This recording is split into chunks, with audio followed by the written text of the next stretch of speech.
내사 어둠에 지니 나의 모든 것 다 변했네. 지금 내가 주 앞에 온전케 되는 주의 공로를 의지함일세. 나의 모든 것 변하고네. 그 피로 그 오늘도 예배당에서 또 이 영상을 통해 예배를 드리시는 모든 성도님들께 한량없는 하늘의 은혜와 평강의 축복이 함께 하시기를 주의 이름으로 축복합니다. 이 시간 경건한 신앙인이라는 제목으로 하나님의 말씀을 대언해 드립니다. 우리가 크리스천이 되어서 아마 들을 수 있고 받을 수 있는 최고의 어떤 칭호가 있다면 그것은 A Devout Christian, 경건한 신앙인이라는 아마 칭호가 되지 않을까 생각합니다. 누군가 저에게 최 목사님 당신은 경건한 신앙인입니다 라고 말을 해준다면 아마 저는 밥을 먹지 않아도 배부를 만큼 참 행복감에 들뜨게 될 겁니다. 헬라어로 이 경건이라는 단어가 유세베이아, 이 유세베이아라는 건 다른 거 아니고요, 바로 하나님을 경외하는 것을 말합니다. 하나님을 경외하고 또 하나님의 뜻에 따라 하루하루 순종하며 살아가는 삶, 이것이 바로 경건이라는 유세베이아가 되는데, 북한의 평양을 방문한 목사님들, 그 가운데 제가 알고 있는 몇 분의 또 선배들이 계신데 그분들이 이구동성으로 하는 말이 그겁니다. 최 목사, 평양에 가면 뭐 호텔이 시설도 그렇고 나쁘지 않은데 두려운 게 있는데 그것은 뭐냐면 모든 거를 다 모니터링한다. 소리만, 도청만 듣는 게 아니고 아예 그냥 몰래카메라처럼 숨겨서 히든 카메라가 계속 우리를 지켜보고 있다라는 것을 말합니다. 그래서 그 중에 그 최상경 목사님이라는 선배는 저한테 그럽니다. 그래서 북한에만 가면 2번 가셨는데 다 옷을 입고 주무셨다고요. 왜냐하면 누군가 내 몸을 본다 생각하니까 끔찍해서 도무지 옷을 벗을 수가 없어서 입은 그대로 그다음 침상에 들어가서 잠을 잤노라 하는 이야기까지 들려집니다. 여러분, 사람은 누구라도요, 이렇게 누군가가 나를 지켜보고 있다라고 느껴지면 마음을 여미고요, 몸을 조심해서 움직일 수밖에 없는 것이 저와 여러분 인간들의 심리 아니겠습니까? 그런데 여러분, 신앙이라는 게 바로 그런 겁니다. 경건하다고 하는 게 뭐냐면 매사에 항상 모든 삶에 있어서 하나님을 의식하며 하나님이 나의 모든 것을 관찰하고 계시고 내가 이 말을 하는 모든 이야기를 다 들으신다라는 생각과 의식을 가지고 생활할 때 우리는 경건한 신앙인으로 이제 살아갈 수가 있게 되는 것인데, 이것을 가리켜서 존 칼빈은 여러분 잘 아는 coram deo, in the presence of God, 하나님 앞에서, 하나님 앞에서라는 이 coram deo라는 그 하나님 앞에서 늘 하루하루 살아갈 때 하나님께서 내가 나를 지켜보신다라는 이 생각에 하루도 긴장을 늦추지 않고 살아간다라는 것을 말하죠. 여러분, 이 결국 이 coram deo라고 하는 이 신학적인 그 임팩트가요, 강한 이 충격이 바로 마틴 루터라든지 종교 개혁가들의 정신을 깨워놓습니다. 그러다 보니까 마틴 루터를 위시해서 종교 개혁자들의 생각 속에는 in the presence of God, 하나님의 존전, 하나님의 앞에서라고 서 있는 그 생각을 갖다 보니까 여러분이 잘 아는 그 종교 개혁의 5대 혁명이 일어나는 거죠. 오직 말씀, 오직 믿음, 오직 은혜, 오직 그리스도, 오직 하나님께 영광. 이런 생각들이 어디서 나온 거냐면 바로 우리가 하나님 앞에 서 있다라는 의식을 갖게 될 때 비로소 우리는 이런 신앙관을 가지게 되는 것을 말하죠. 그렇죠. 하나님이 나를 지켜보시는데 내가 어떻게 함부로 내 몸을 살아갈 수가 있는 것일까요? 전도서 12장 13절에 보시면 경건이라는 것을 좀 더 구체적으로 우리에게 설명하십니다. 전도서 12장 13절 다 같이 한번 읽습니다. 시작. 이들의 영혼을 강하소서니 하나님을 경외하고 그의 영혼을 지키셔라. 이것이 모든 사람의 공로이니라. 이 경건이라는 것은 그저 마음에만 담아두고 있는 것, 그것이 경건이 아닙니다. 경건이라는 것을 가만히 보세요. 자, 하나님의 말씀을 다 듣게 되었을 때 하나님의 뜻을 알고 하나님을 경외하고 하나님의 명령들을 어떻게 한다? 지키는 거예요. 하나하나 구체적으로 지키는 거예요. 이게 모든 경건한 신앙인의 본분이다 라고 말씀합니다. 이처럼 경건이라는 것은 예수님의 가르침을 따라 사는 것을 말합니다. 예수님이 우리에게 보여주신 선행과 사랑의 그 모습을 우리가 닮아서 실천하는 것을 말합니다. 그래서 경건은 도덕적 순결, 성실함까지도 의미할 수 있습니다. 이것은 어떤 죄와 악에서 멀리하고 하나님의 기준에 따라서 정직하고 바르게 살아가는 모든 것을 포함하는 것이죠. 여러분들, 유대인들에게 있어서 이 경건이라는 devout라고 하는 이 경건이라는 단어는 굉장히 중요합니다. 그냥 총칭적인 거예요. 모든 것을 다 포함한, 한마디로 신앙인은 어떻게 해야 된다? 경건, devoutness, 경건이라는 것을 강조하죠. 여러분, 우리가 보통 하나님을 가리켜서 말씀할 때 여러 가지로 표현해요. 하나님, 전능하신 하나님, 모든 자연을 초월하시는 하나님, 지혜로우신 하나님, 사랑이 많으신 하나님, 능력이 많으신 하나님, 심판의 하나님, 이런 하나님의 속성을 다 말하는데 이걸 한마디로 줄이면 뭔지 아세요? 바로 holiness, 거룩이라는 거예요. 거룩함이 바로 하나님을 총칭하는 겁니다. 그래서 우리가 거룩하신 하나님, Holy God 하는 그 말 그 자체로 하나님에 대해서 모두를 다 내포해서 포함해서 설명을 하고 있다라는 거죠. 이처럼 하나님은 거룩하신 하나님, 하나님의 이 거룩하심이라고 하는 것은요, 죄와 더불어 있을 때 죄를 태워버려요. 물로 씻기든 불로 태우든 이 거룩 앞에 죄는 가까이 올 수도 없고 그 앞에 남아 있을 수도 없습니다. 그 정도로 거룩이라는 자체가 우리가 상상할 수 없는 어마어마한 능력이요, 바로 하나님의 권능이라는 것도 알게 되죠. 그래서 하나님을 설명하게 될 때 하나님의 권능, 하나님의 능력을 한마디로 하나님의 거룩하심, 거룩한 하나님. 그러면 저와 여러분, 거룩하신 하나님 앞에 하나님의 백성인 저와 여러분 어떤 모습으로 서야 될까요? 바로 경건한 신앙인으로 서야 돼요. 그러니까 하나님은 거룩하시고 저와 여러분은 어떻다? 경건해야 한다. 그러니까 하나님의 놀라운 능력은 거룩이시면 저와 여러분이 누릴 수 있는 가장 큰 축복이 있다면 그것은 경건함 그 자체가 아닐 수 없는 거죠. 자, 오늘의 본문에서 참 칭찬받기 좋은 너무 귀한 분이 나옵니다. 이분을 가리켜서 devout 그 크리스찬이라고 해도 전혀 손색이 없어요. 너무 기가 막힌 분이죠. 누굽니까? 바로 고넬료라고 하는 경건한 신앙인을 우리가 만날 수 있죠. 이 고넬료에 대해서 먼저 이 사도행전을 우리가 지금 계속 지금 강의하고 있으니 이 사도행전적으로 이 고넬료 이 이태리 이름으로는 코넬리우스인데요. 이 코넬리우스라고 하는 이분이 얼마나 중요한 위치에 서 있는가를 여러분이 먼저 만나볼 수 있기를 바랍니다. 왜냐하면 이분은 로마 사람입니다. 이탈리아 사람입니다. 또 가이사랴에 와 있는 로마 군인입니다. 한마디로 이방인이었어요. 이 고넬료라고 하는 분은 결국은 그러니까 이방인의 대표로 서 있고요. 또 그 다음에 베드로는 어떤 거죠? 초대 교회의 대표로서 이제 나중에 이 두 분이 다음 주에는 이제 두 분이 만나요. 이 다음 주가 그 다음 주에 만납니다. 코넬리우스하고 그리고서는 이 베드로가 만난다라는 것은 어떤 역사냐면 두 사람의 만남은 그냥 인간적인 보통의 만남, 한 사람을 구원하는 만남이 아니라 이것은 바로 전 세계의 운명을 뒤바꿔 놓는 어마어마한 만남이 되는 것을 보게 되죠. 여러분, 왜 그러냐면 우리가 사도행전 1장 8절에서 보셨지만 예루살렘에서부터 시작된 성령의 능력의 역사가, 복음의 역사가 예루살렘, 그리고 온 유다 땅, 그리고 거길 넘어서 사마리아, 그리고는 온 땅끝까지 이루어 나가는 거죠.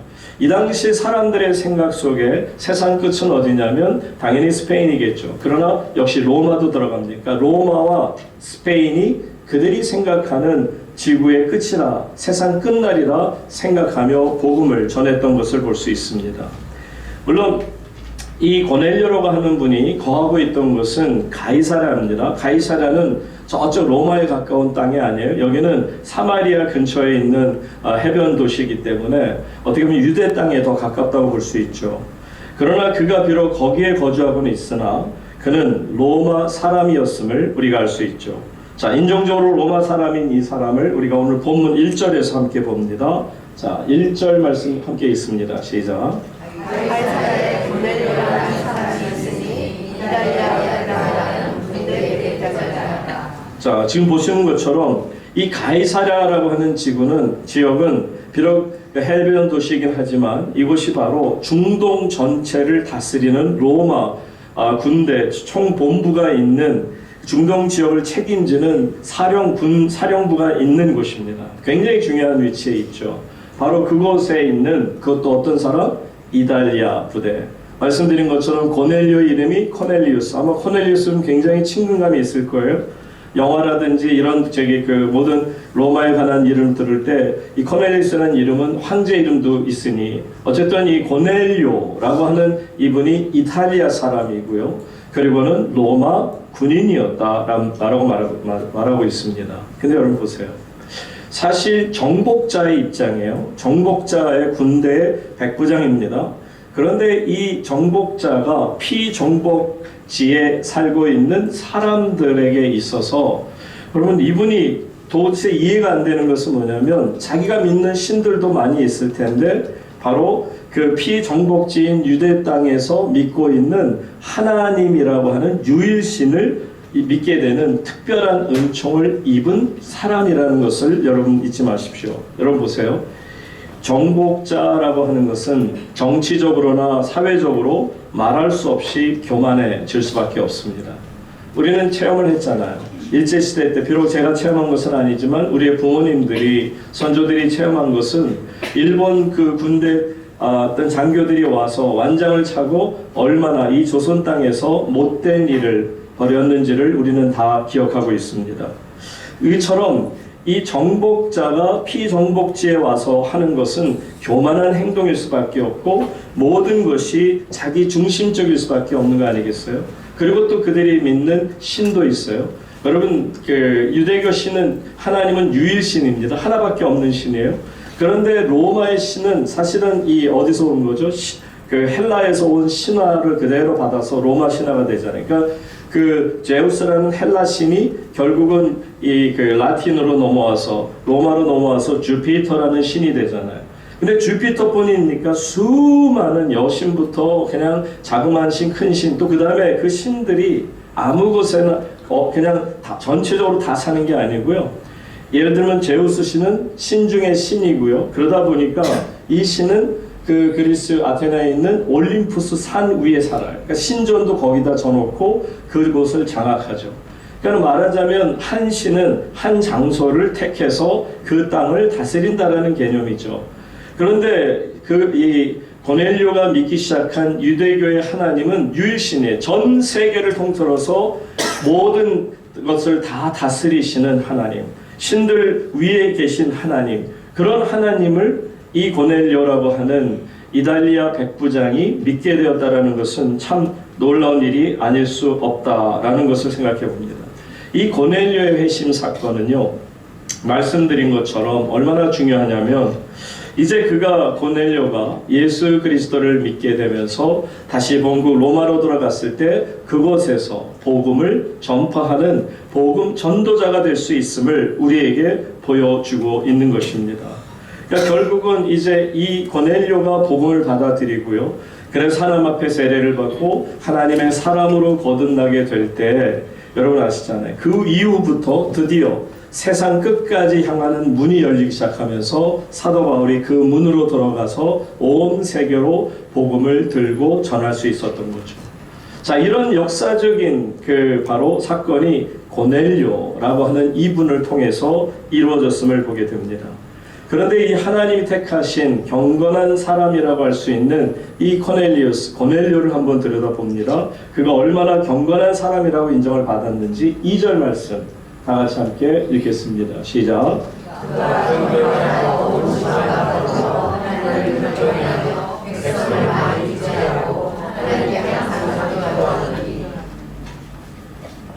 2절 한 절만 갖고도요, 사실은 이 고넬료라는 분이 어떤 분인 거를 다 알 수 있어요. 참 대단한 분이다. 참 멋진 분이다.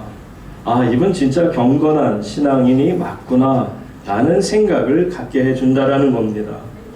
세 가지를 한번 들여다볼게요. 이 2절 한 절에 세 가지의 모습이 있는데, 첫째, 그가 경건하다고 하는 이유는 뭐냐면 온 집안과 더불어 어떻게 해요? 하나님을 경외했다. 여러분, 하나님을 경외했다. 퍼분 매너스라는 단어입니다. 경외, God fearing, 하나님을 두려워하는 것을 말합니다. 여러분, 이 군인이 하나님을 경외했다, 하나님을 두려워했다라고 돼 있어요. 여러분, 군인은 두려운 게 없는 사람들이에요. 그냥 상관의 명령이 있으면 죽음조차도 두려워하지 않고 앞으로 돌격하며 정말 총탄에 쓰러지더라도 끝까지 길을 가는 분들이 군인들이에요.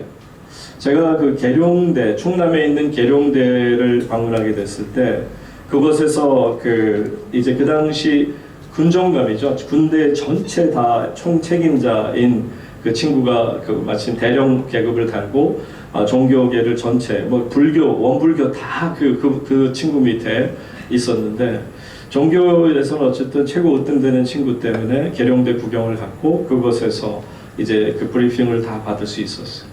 근데 재미난 이야기가 뭐냐면 그런 얘기를 합니다. 여기 계룡대라는 곳은 아무나 들어올 수가 없었다는 거예요.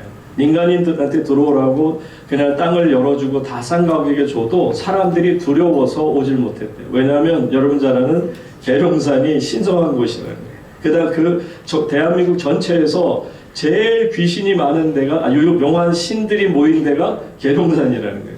그러니까 계룡산에만 가면 영험한 어떤 신통을 받아서 그래서 사업도 잘 되겠다. 뭐 어쨌든 그런 이야기죠. 그런데 그렇게 귀신들이 역사가 많다 보니까 거긴 아무도 못 들어가요. 그래서 결국 들어간 게 누구냐? 군대라는 거예요. 군인은 귀신도 이긴다는 거예요. 그게 그 사람들 생각이에요. 군인은 귀신도 잡는다는 거예요. 그래서 그 육해공군 본부가, 총본부가 그곳에 계룡대로 들어가서 보니까 엄청 크게 자리를 잡고 있음을 볼 수 있었는데, 여러분, 그게 군인이에요. 군인은 두려운 게 없는 거죠. 그런데 놀랍게도 이 군인 백부장인 고넬료는 하나님을 두려워했다. God fearing. 와, 하나님을 두려워하는 그 모습이 참으로 아름답게 보입니다. 물론 여기에서 하나님을 두려워했다라는 것은 뭐 벌을 받을까 두려워했다, 저주를 받을까 두려워했다, 이런 두려움은 아니겠죠. 이것은 어떤 의미에서 굉장히 한 단계 정말 더 높아진, 마음이 높아진 거룩함의 속성 속에 들어가는 것을 우리가 볼 수 있습니다. 자, 이 사람은 하나님을 경외하는 사람인데요. 근데 그것도 모자라서 다시 한번 볼게요. 그가 경건하였어요. 경건한 사람이라고 칭찬받는 이유가 누구와 더불어? 온 집안과 더불어. 영어로 하면 He and all his family were devout and God-fearing. He and all his family, 모든 식솔들이 다, 그 안에는 내 부인, 내 자녀, 내 부모님, 뭐 누구든지, 그리고 거기에 있는 몸종이나 하인이나 모든 사람들을 다 내 식솔, 내 패밀리, 식구라고 표현하고 있는 겁니다. 그러니까 그가 얼마나 경건했든지 온 집안을 더불어서 하나님을 경외하는 그런 역사를 이루었다라는 것을 보게 되죠. 너무 아름다운 이야기 아닙니까? 여러분, 바로 이것이 경건입니다. 경건은 나 혼자만 하나님 안에서 하나님을 두려워한다고 경건이 아니에요. 경건은 온 집안이 더불어 하나님을 믿고 하나님을 경외하게 될 때 이것이 경건이라는 것을 보여줍니다. 오늘날 한국교회가 무너지는 것을 가만히 들여다보면 다른 거 아니에요. 지도자들이 경건한 가정을 잃어버리고 있어요. 안타깝게도 제가 지난 교회에서 섬길 때 가장 큰 이슈가 뭐였느냐면, 정말 그 지도자들의 가정의 자녀들이 교회를 하나도 안 나와요. 13분, 14분이 있었으면 그 중에 한 분 정도의 가정만 온전히 하나님 앞에 서 있을 뿐, 나머지 대부분의 그 지도자들, 장로라고 하는 이름을 가진 그분들의 식솔들을 보면 정말 자녀들 중에 나오는 사람이 한 사람도, 한 분 빼놓고 나머지는 전부 90% 이상이 교회를 다니지 못하는 안타까움을 보게 되죠. 그러다 보니까 제가 몇 번 설교 시간에 이것을 거론했을 때 상당히 불쾌한 반응을 보여주었던 것을 기억합니다. 여러분, 교회 안에서 개인적으로 예수님을 잘 믿는 사람들은 있을 수 있어요. 부인 혼자 잘 믿을 수 있고요. 남편 혼자 잘 믿을 수 있습니다. 그러나 온 가족이 정말 다 예수를 잘 믿는 일은 결코 쉬운 일이 아니죠. 그러니까 이런 면에서 보면 이 지금 고넬료가 얼마나 위대한 경건한 신앙인인가를 우리에게 보여줍니다. 혼자만이 아니고 온 식구들이 그의 몸종과 하인들까지도 부인까지도 모두가, 여러분 보세요. 세상에서 무엇보다도 나를 제일 잘하는 게 누굴까요? 내 아내 아니겠습니까? 사생활이 그대로 다 드러나요. 숨길래야 숨길 수 있는 게 하나도 없어요. 모든 것을 다 알고 있는 사람이 바로 내 아내일 텐데, 이 아내로부터 존경을 받아야만 하나님을 경외하는 일에 동참하지 않을까요?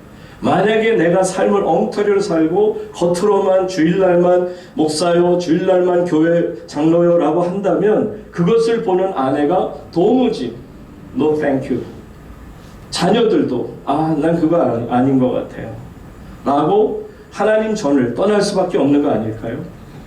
그런데 비해서 고넬료는 온 집안이 경건하였다. 그 온 집안이 하나님을 경외하였다. 너무나도 아름답고 정말 부러운, 여러분 심지어는요 그의 부하 중에도 경건한 사람이 있었어요. 보세요. 7절 말씀으로 잠깐 넘어갔다 옵니다. 7절 말씀 먼저 볼게요. 다 같이 읽습니다. 시작.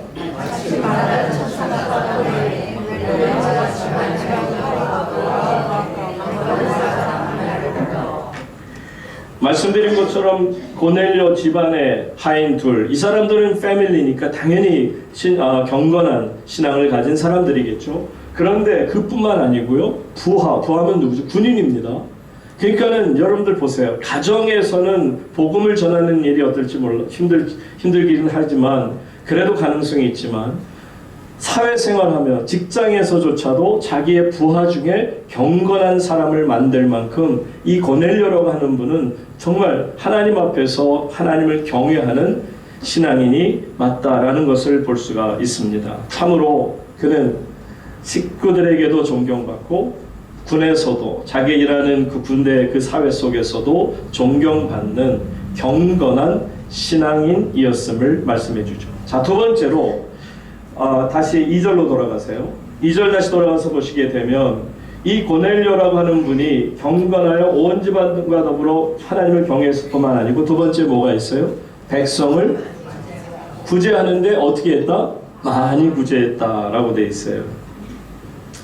He gave generously to those in need. generously라고 하는 것은 후한 거예요. 그냥 아주 그냥 너그러, 그냥 넉넉하게 그냥 주는 게 아니고요. 아주 많이, 이것을 그 헬라 말로 폴라스입니다. 이 폴라스라고 하는 많은 것을 필요한 이들에게, 가난한 이들에게 돕고 있음을 보게 되는 거죠. 참 귀한 분이다라는 생각이 들지 않을 수가 없죠. 왜냐하면 이 하나님을 경외하는 사람, 경건한 사람, 이 고넬료가 불쌍한 자들을 그냥 지나치지를 못한 거예요. 여러분, 하나님께, 주님께 인정받은 또 백부장이 있죠. 여러분 기억하시죠? 마태복음 8장에 보면 가브나움에 가셨을 때 한 백부장이 있었어요. 근데 이 백부장이 예수님께 아주 큰 칭찬을 받습니다. 어떤 칭찬인지 볼까요? 마태복음 8, 벌써 나왔네. 내 마음을 읽으셨어. 자, 다 같이 읽겠습니다. 시작. 예수께서 들으시고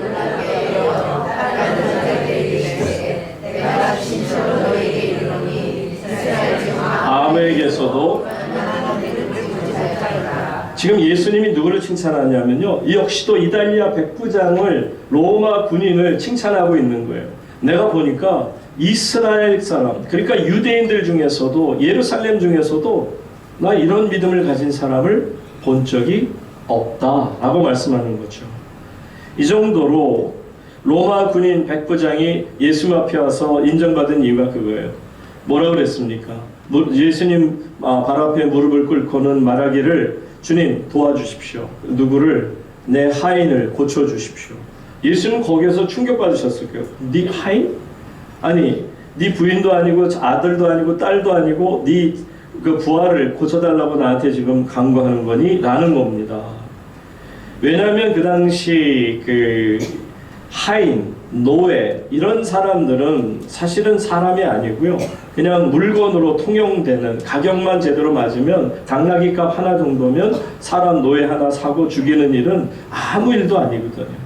그런데 그런 중에서 하인을 위해서 예수님께 나와 무릎 꿇고 간청을 하는 것을 보면서 예수님 감동받으셨어요. 와, 이만한 믿음을 내가 이스라엘에서 찾아본 적이 없다. 만나본 적이 없다. 참 너 대단하다. 라는 겁니다. 다시 2절로 돌아가서 보십시오. 그러니까 이런 마음인 거죠. 고넬료가 하나님 앞에서 많은 구제를 했다. 필요한 자들을 구제를 했다. 여기 필요한 자가 누구겠어요? 부자들이 필요했겠어요? 당연히 가난한 자들이 필요하기에 그 가난한 자들에게 따뜻한 손길을 펼치는, 결국 고넬료라고 하는 이분은, 하나님을 경외하는 이 신앙인은 하나님 안에서 마음이 따뜻한 자라는 것을 보여줍니다.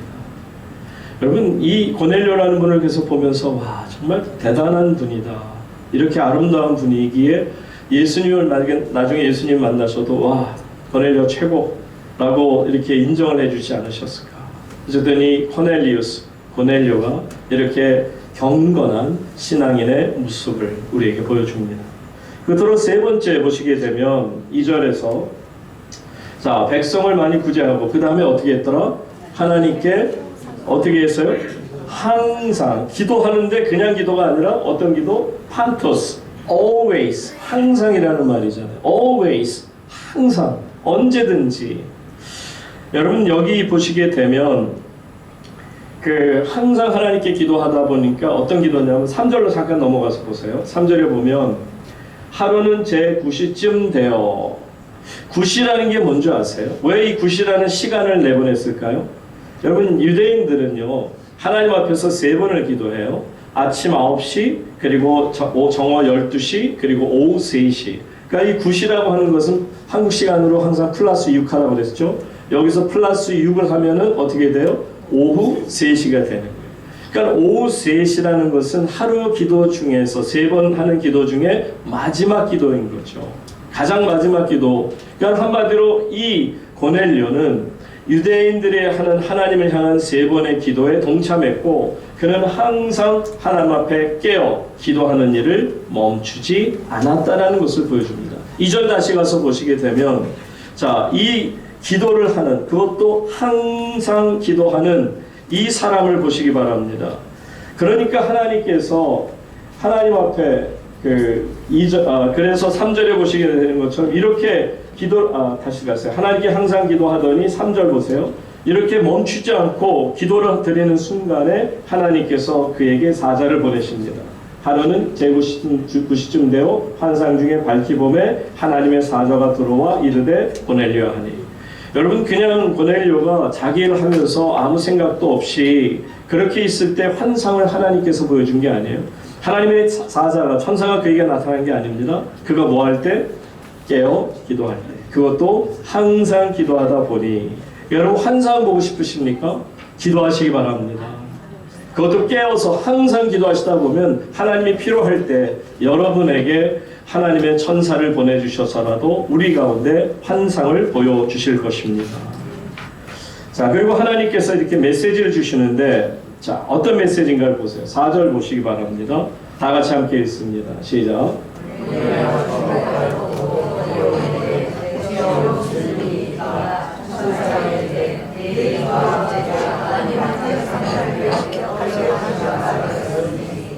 항상 기도하는 이 고넬료의 기도가 하나님께 상달되었어요. 상달이라는 게 뭐예요? come up. 하나님께 바쳐진 거예요. 하나님께서 받으신 걸 말합니다. 하나님께서 한마디로 우리말로 하면 접수하셨다는 거예요. 그것을 아네베산이라는 헬라 말인데 아네베산이라는 건 하나님께서 걷어들였다, 받아들였다라는 거예요. 그러니까 하나님께 상달되었어요. 뭐가? 기도와 구제가. 그가 얼마나 따뜻한 마음으로 가난한 사람들을 섬겼는지, 얼마나 정말 하나님 앞에 간절한 마음으로 항상 기도하며 깨어 있었는지를 하나님께서 접수하셨다라는 겁니다. 그러니까 여러분 여기에서 두 가지가 보면은요, 이분이 이 고넬료가 참 귀한 것은 기도는 누구에게 하는 거예요? 하나님께 하는 거예요. 구제는 누구에게 하는 거예요? 가난한 사람들에게 하는 거예요. 그러니까 위로는 하나님께 기도를 드리며 옆으로는 모든 정말 부족한 사람들, 내 도움이 필요한 사람들에게 도움을 주고 있는 모습. 여러분 이게 바로 경건한 사람의 온전한 모습이에요. 기도는 열심히 해요. 뭐 불받았다고 날라따따따 합니다. 그렇지만 하나님 앞에서 내 손을 펼치지 못하고 내 가난한 자들, 내 주변의 억울함과 어려움을 당한 이들을 돌보지 않는다면 여러분 경건한 사람이 될 수 없어요. 경건한 사람은 이 두 가지 밸런스가 잘 맞아야 돼요. 하나님께 온전히 올려 기도드리고 옆으로는 모든 사람들에게 구제의 손을, 따뜻한 손을 펼칠 수 있는 사람. 저는 이런 이 고넬료를 택한 게 하나님의 우연이 아니라 하나님께서 그를 지켜보고 계셨음에 참 감사를 드리고요. 그 다음에 5절로 넘어가서 봅니다. 5절과 6절 말씀 다 같이 함께 읽습니다. 시작. 내가 지금 사람들을 욕하여 이르러 그를 도시하여 시몬을 청하라. 6절. 그 부두장이 시간에 예수님에게 표전에 일어나게.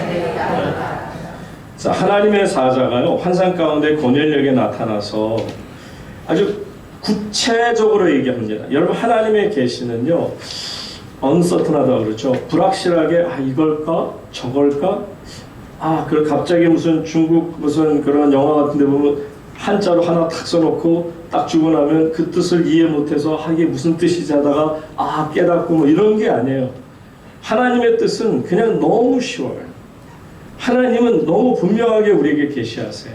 이걸까 저걸까가 아닙니다. 하나님의 뜻은 이걸 생각하십니다가 아닙니다. 하나님께서 원하시는 건 이겁니다. 그러면서 환상 가운데 그에게 베드로라는 이름을 분명한 사람을 말씀해주고 그 다음에 그가 어디에 위치하고 있는지 그 집 주소까지 정확하게 해변에 있는 그 다음에 무두장이 그 시몬의 집에 라고 하면 누구든지 쉽게 찾아갈 수 있는 한마디로 지금 내비가 있는 상황에서 주소만 넣으면 다 찾아갈 수 있듯이 하나님은 정확하게 아마 동쪽으로 하면 될걸 아마 서쪽으로 가다 모르겠어 뭐 그런 게 아닙니다. 정확하게 하나님께서는 천사를 통해서 하나님의 뜻을 분명히 알려주고 있습니다. 이처럼 하나님의 계시는 정확하고요 명확한 것을 볼 수가 있습니다. 풀기 어려운 문제를 내려놓고 한번 네가 알아서 풀어봐. 지식을 동원하든 지혜를 동원하든 풀어봐. 그렇게 말씀 안 하십니다. 하나님께서는 우리가 풀기 어려운 문제를 내놓으시지 않고요. 너무너무 쉬운 문제, 답안까지 다 주시면서 정확하게 우리에게 하나님의 뜻을 보여주고 있음을 알 수 있죠. 자, 그러면 이제 중요한 것 있어요. 하나님이 우리에게 주신 명령, 말씀, 하나님의 뜻 우리가 이제 분별하게 되었어요. 깨닫게 되었어요. 그러면 어떤 모습으로 살아야 될까? 7절 보세요. 바로 이것이 경건한 신앙인의 자세가 되어야 된다라는 것을 보여줍니다. 7절 말씀 다 같이 읽습니다.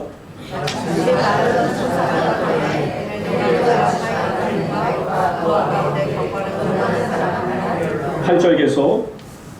8절. 지금 환상 가운데 천사가 말을 하자마자 그 천사가 떠나자마자 이제 바로 고넬료는 그대로 즉시로 순종합니다.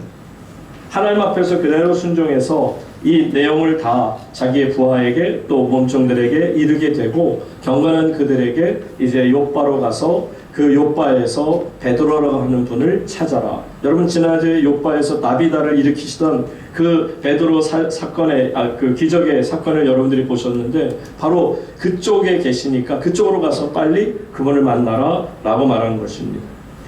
여러분 순종이라고 하는 것이 얼마나 놀라운 은혜를 입고 사는 우리들이 모습인지를 모릅니다.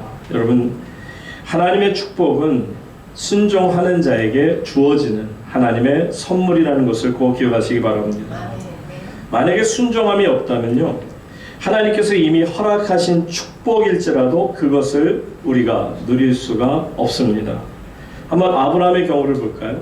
하나님께로부터 축복을 받았어요. 창세기 12장 2절에 보시게 되면 내가 너로 큰 민족을 이루고 네게 복을 주어 네 이름을 창대하게 하리니 뭐가 될지라 너는 복이 될지라 라고 말씀하세요. 하지만 이 분명한 축복의 메시지를 받았을지라도요, 이것을 무조건 누리는 것은 아닙니다. 여기에는 전제 조건이 있습니다. 바로 순종이죠. 너의 본토, 친척, 아비집을 떠나라 하는 명령에 순종이 필요한 것입니다. 만약에 아브라함이 이 명령에 순종하지 않았다면 그에게 주시기 위해서 예비된 축복도 그에게 내려지지 않을 것을 압니다. 여러분 또 사울왕을 한번 보세요. 그는 이스라엘의 초대 왕이 되는 어마어마한 축복을 받았습니다. 그러나 그는 그런 엄청난 축복을 받았음에도 불구하고 결국 하나님의 명령에 어떻게 했어요? 순종하지 못했어요.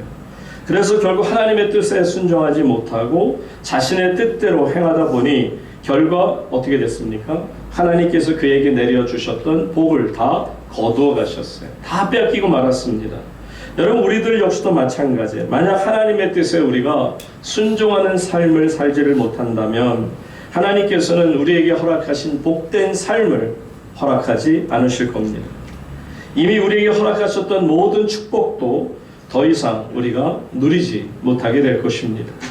신라본의 저자인 존 밀턴은 말합니다. 뭐라고 하는지 보세요. 사람의 첫 불순종, 금지된 나무 열매의 치명적인 맛이 세상의 죽음과 기타 재앙을 가져왔고 에덴 낙원의 축복을 잃게 했다.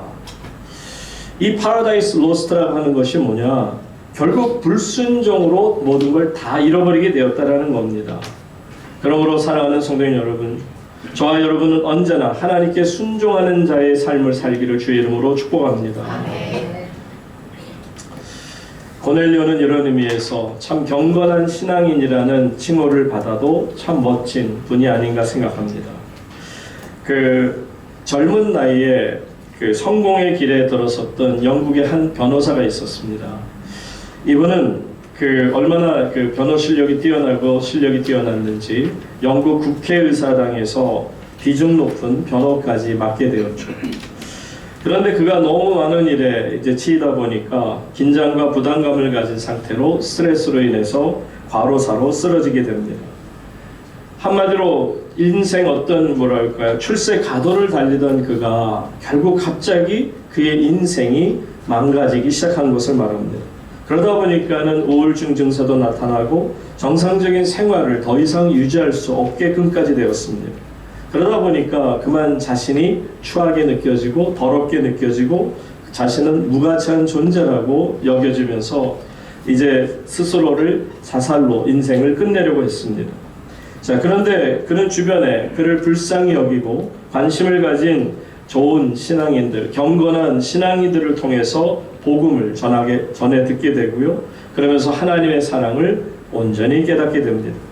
그래서 그동안 정말 우울증에 빠져서 자신의 존재를 쓸모없다고 여기며 자살까지 시도해야 했던 그 사람이 이 죽음의 쇠사슬, 저주의 쇠사슬로부터 풀려나오는 데는 10년이라는 긴 시간이 필요했다는 겁니다. 자, 그는 주님께서 자신의 죄를 담당해서 십자가에 달려 돌아가심으로써 더럽고 추한 자신의 삶이 새로운 삶으로 변화되는 것을 보며 하나님께 찬양을 올려드렸죠. 그리고 자신의 변한 새로운 삶의 모습과 하나님을 향한 사랑의 감격을 자신이 문학적으로 대단히 뛰어난 분이라 이분이 시를 써서 고백하기 시작합니다. 바로 찬송가 285장, 바로 그 작사를 한 윌리엄 카퍼라는 바로 문학가요, 또 동시에 변호사인 이분입니다. 제가 그냥 가사를 읽어드릴게요. 샘물과 같은 보혈은 주님의 피로다. 보혈의 죄를 씻으면 정하게 되겠네. 정하게 되겠네. 정하게 되겠네. 보혈의 죄를 씻으면 정하게 되겠네. 저 도적 회개하고서 보혈에 씻었네. 저 도적 같은 이 몸도 죄 씻기 원하네. 죄 씻기 원하네. 죄 씻기 원하네. 저 도적 같은 이 몸도 죄 씻기 원하네. 죄속함을 받은 백성은 영생을 얻겠네. 샘솟듯 하는 피권세 한없이 크도다. 한없이 크도다. 한없이 크도다. 샘솟듯 하는 피권세 한없이 크도다. 이 윌리엄 카퍼가 이 찬양시를 적게 된 것은요, 스가랴서 13장 1절의 말씀입니다. 스가랴서 13장 1절의 말씀을 읽다가 너무 가슴에 벅차오르는 감격을 얻게 되죠. 다 같이 함께 읽겠습니다. 시작. 그날의 죄와 더러움을 씻는 셈이 다윗의 족속과 예루살렘 주민을 위하여 열리리라. 저는 우리 우물교회가 바로 이 보혈의 셈, 예수 그리스도의 보혈이 가득 담긴 셈이 되어서 누구라도 와서 이곳에서 죄와 더러움을 씻어지기를 주의 이름으로 축복합니다. 그러니까 4절 마지막에 가서 보세요. 그래서 이분이 정말 너무나도 은혜를 받고 나서 그리고 나서 찬양시를 적다 마지막 4절에 가서 보면 다 같이 읽겠습니다. 시작. 날 정결하시는 분이 그 사랑 한없네. 찬송하겠네. 늘 찬송하겠네. 날 구속하신 은혜를 늘 찬송하겠네. 사랑하는 우물교회 성도님 여러분, 이 고넬료가 이방인으로서 최초로 복음을 듣고 구원에 이를 수 있었던 것은 결코 우연이 아닙니다. 그는 하나님 보시기에 준비가 되어 있던 사람이에요. 여러분, 준비라는 게 얼마나 중요합니까? 그가 이방인이면서도 하나님을 경외하였고 많은 구제와 항상 기도하는 일에 열심히 있는 그런 준비를 하고 있었기에 그 그릇에 성령께서 폭발적으로 기름을 가득 채워 주신 것을 봅니다. 이처럼 여러분들의 일상적인 삶 속에서 경건한 신앙생활을 할 필요가 있음을 꼭 기억하셔야 됩니다. 바울은 끝으로 마지막 빌립보서 4장 8절에서 이와 같이 우리에게 말씀합니다. 끝으로 형제들아 무엇이든지 참되며 무엇이든지 경건하며 무엇이든지 옳으며 무엇이든지 정결하며 무엇이든지 사랑받을 만하며 무엇이든지 칭찬받을 만하며 무슨 덕이 있든지 무슨 기름이 있든지 이것들을 생각하라. 경건한 신앙인이 되어지도록 일상적인 삶 속에서 우리는 부단히 노력을 해야 합니다. 하나님 앞에 더 가까이 가도록, 그래서 내 부족한 이 잔을 높이 들 때마다 성령께서 내 신앙의 잔을 가득 채워주시는 것을 경험할 수 있어야 되는 것을 말합니다. 성도님 여러분, 여러분들이 경건한 신앙인인지 아닌지를 어떻게 알까요? 말씀드렸잖아요. 위로는 하나님을 향해 기도하고 옆으로는 모든 사람들에게 구제의 손을 펼칠 수 있는, 여러분, 저는 여러분들이 하나님 안에서 인간관계를 온전히 회복할 수 있기를 축복합니다. 어떻게 보면 인간관계라고 하는 것은 경건한 신앙인에게 주신 시험, 테스팅하는 그런 필드에 마당이 됩니다. 여러분들이 정말 하나님 앞에 경건한 신앙인의 신앙을 계속 유지할 수 있는지를 인간관계라는 그 장에서 보고자 하시는 겁니다. 예를 들면 가정에서 남편이나 아내나 자녀들과의 관계가 회복되어져야 합니다. 또한 직장에서는 상사나 동료나 부하 직원과의 관계가 회복되어져야 합니다. 교회 안에서도 모든 성도들의 관계가 아름다운 관계가 되어야 합니다. 이처럼 경건한 신앙인들에게는 인간관계가 하나님이 보실 수 있는, 한마디로 선택사항이 아닌 바로 이 땅을 후회 없이 살아갈 수 있는 저와 여러분의 삶이 되어야 한다라고 말씀하는 거죠. 사랑하는 성도님 여러분, 하나님을 경외할 수 있기를 바랍니다. 하나님 안에서 여러분의 손이 따뜻한 손길이 되어 구제할 수 있기를 바랍니다. 여러분들이 손이 모아져서 항상 하나님 앞에 깨어 기도할 수 있기를 주의 이름으로 축원합니다. 기도하겠습니다. 하나님 아버지, 고넬료 같은 경건한 신앙이 되기를 소원합니다. 하나님을 경외하고 항상 기도하고 많이 구제하는 삶을 살며 하나님 앞에 인정받고 칭찬받는 하나님의 마음에 합한 사람이 되어 살기를 소망합니다. 우물교회 안에 점점 시간이 가면서 이렇게 귀하고도 귀한 고넬료와 같은 경건한 신앙인들이 계속해서 세워지게 하시고 많아지게 하여 주시옵소서. 우리 주님 예수님의 이름으로 감사하며 기도드립니다. 아멘.